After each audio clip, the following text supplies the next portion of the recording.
On January 28, 1986, the world watched in horror as NASA's Challenger space shuttle exploded seconds after liftoff.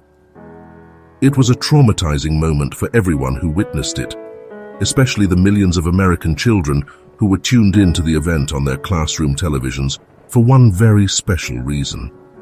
One of the 7 astronauts on board was a school teacher, hand-picked by the president for this very special mission. The world mourned the loss of 7 lives. But things are not always as they seem.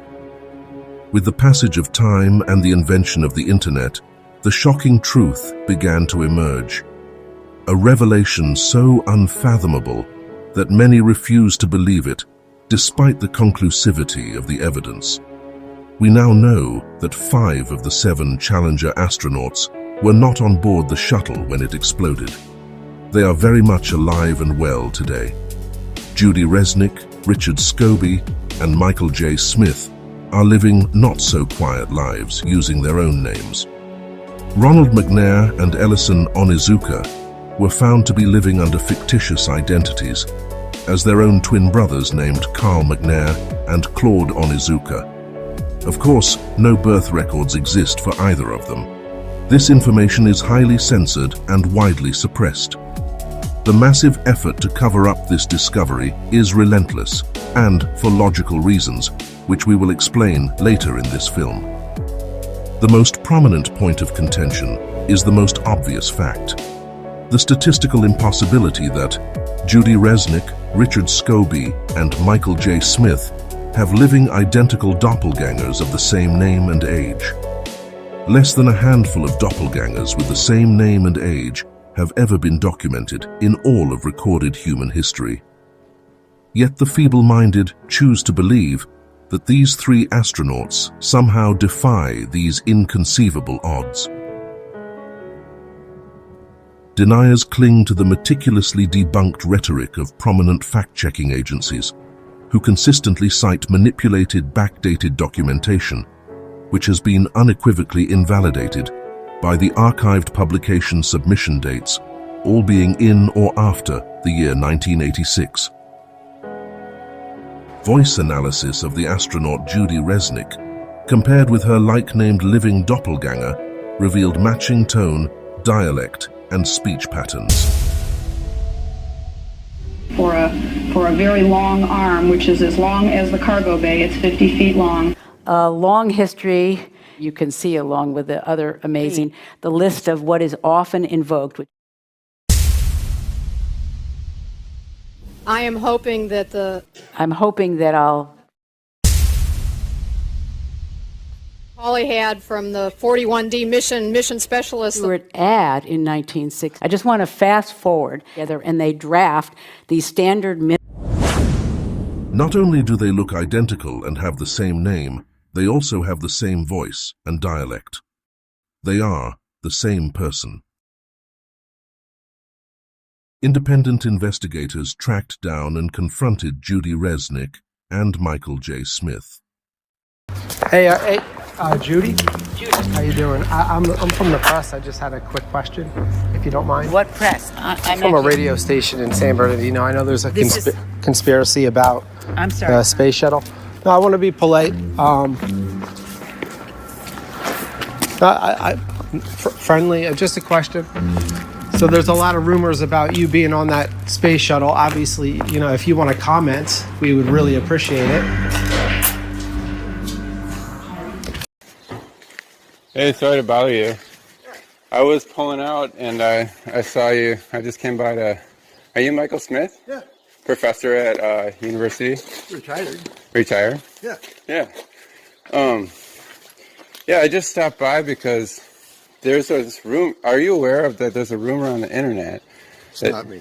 That people are saying... Yeah, it's not me, obviously. I mean, anybody that looks at my background, looks where I was born, it's not me. I mean, it's interesting that the Michael J. Smith, that was the astronaut, looks something like me when we were younger, but really not, if you really look at facial recognition. You've never been a pilot, never been in the military? Nothing like that. Huh. No. Okay. Yeah. That's all. And I don't respond to the emails I get. I get probably an email, maybe 2 a month. Really? And I got one guy that's been really hounding me, and I turned it over to the FBI. Really? But, I mean, it's bullshit. Okay. Another crazy theory. Okay. But that's, not me. All right. I'm glad I wasn't him, but he was quite a guy. Yeah. But if you look at my career, you look at my CV that's online, all the stuff I've published, all that I've done, it's not even close to what that guy was. Okay. Yeah, you just sure look a lot. It's the same name. I know the facial thing, but that's what we looked like, 40 years ago? Mm-hmm. Yeah. As to the motive of such an elaborate deception, there is not an entirely definitive answer as of yet. However, clues uncovered in a National Geographic documentary on the Challenger disaster align with NASA's technical report data to reveal a plausible scenario. The 1986 mission was the Challenger shuttle's 25th launch. Challenger was built in 1979 and was designed to be a test vehicle for the space program. It was not intended for long-term use. Plans to build the final vessel were repeatedly pushed back due to budget cuts. After 2 decades of budget cuts and a loss of public interest, the shuttle has never made good on its promise to provide a routine bus service to space. The 25th shuttle launch will be far more than just another trip into orbit. It's designed to resurrect the entire program. At the time, NASA held the lead position in the ongoing competition between nations to be at the forefront of space exploration. The continuous denial of funding was perceived by NASA to be an ominous sign. For years, public interest in the space program had been steadily waning. NASA felt compelled to take drastic action out of fear of becoming obsolete. So, the plan was carefully crafted to destroy the outdated Challenger shuttle without any loss of life. This would garner enough sympathy from the public to increase interest in NASA and secure the funding they desperately needed to replace the aging shuttle and ultimately resurrect the entire space program. Krista said, Mom, she said, that shuttle, they can shut that down the very last second if anything's wrong. In the months following the disaster, Morton Thiokol paid the astronauts' families around $4.6 million, but were awarded a $1.8 billion contract to develop a new range of rocket boosters.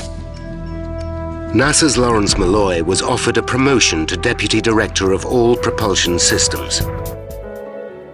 It is highly unlikely that the 7 crew members were aware of NASA's plan until just before launch. It seems more plausible that they were unwittingly forced into compliance with no time to comprehend or object. NASA assured them that they and their families would receive hefty financial compensation and comprehensive protection. They were provided with the option of a prominent new career, backed by phony credentials. After the explosion, NASA was awarded billions of dollars in new funding, which resurrected the space program as was intended. And public interest in NASA subsequently skyrocketed. NASA achieved their selfish goal with callous disregard to the trauma they inflicted upon an entire generation of the nation's children. It is unreasonable to expect NASA or the 5 living crew members to admit culpability in such an elaborate deception. Imagine the public backlash. Now you understand the importance of keeping this truth buried forever, and why the layers of lies are vehemently defended and perpetually instilled into the public's perception.